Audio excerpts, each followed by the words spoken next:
Hi. Today I thought maybe we could talk a little bit about watches. I haven't talked about watches in a while, and I'm showing you two today that I like, but they don't even have any jewels on them. But the point was I thought we could talk a little bit about what makes them function or what's different about them. So this is a quartz watch. What does quartz mean?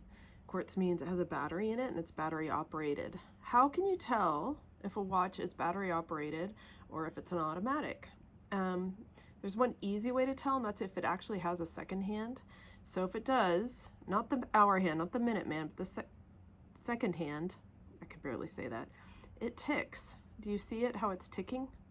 So when it ticks, it actually leaps. It goes boom, boom, boom. Whereas when you have an automatic, it sweeps.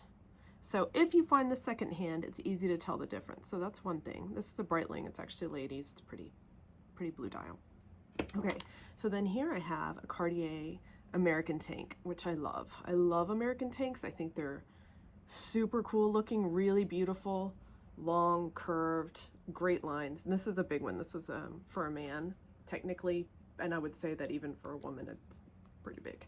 And it's open in the back so you can see it. So you can call it an exhibition back, right? You can see it moving. So this is an automatic watch. What does that mean? We talked about, right? There's two other kinds of watches that fall in the camp of self-winding. Self-winding watch means that you turn the crown and the watch will actually start to, it powers the movement and it actually starts to run. And there's usually a bit of a reserve on it, about 24 hours, that if you wind a watch all the way, it'll run for 24 hours. It's not battery operated. It means you can leave it there and in 10 years pick it up. It doesn't matter. There is no battery. The battery will not be dead. You can technically wind the watch and get it to run again. They don't keep as good of time or as consistent of time normally as a quartz or a battery operated watch, but it is a much more complicated movement, much more interesting, much more like a car inside this little case instead of a quartz movement is much simpler. Anyway, so this is an automatic. You'll see right now that it's not ticking at all because it hasn't been wound.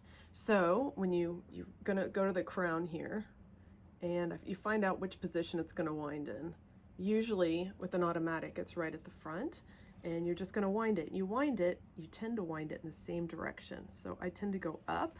It just is being kinder to the crown, because the crown has like a stick that comes off of it. God knows what it's called, I don't know. And if you yank on it, you can break it. So you can see now the watch is sweeping, right? Let's see, can you see it sweep? There it goes. Do you see it? It's approaching the 6, and it just sweeps along. So it's a really rhythmic, even kind of a movement instead of the tick, tick, tick, right? So this is how you know it's an automatic watch. And we've wound it up. The cool thing about automatic watches is that through movement, so your natural movement, like your everyday, you're on the phone, you're walking around, blah, blah, blah, it winds up the rotor, and the rotor then transfers the energy to the movement, and it actually stores it. So as long as you keep going and you keep moving around, the watch will keep running. So an automatic will run as long as you're wearing it. A self-winding watch will run as long as you wind it every like 24 hours. Battery will run until the battery runs out. When you have a battery operated watch, if you're not going to wear it for a few months and you're storing it, you can always open the crown and it'll stop running. And then when you're ready to wear it again, you push the crown back in and it'll start the watch up again. I don't know if I'm saying any of this properly, but you get the idea. Anyway, I wanted to show you two very different looking watches, but also the difference between battery and a manual wind.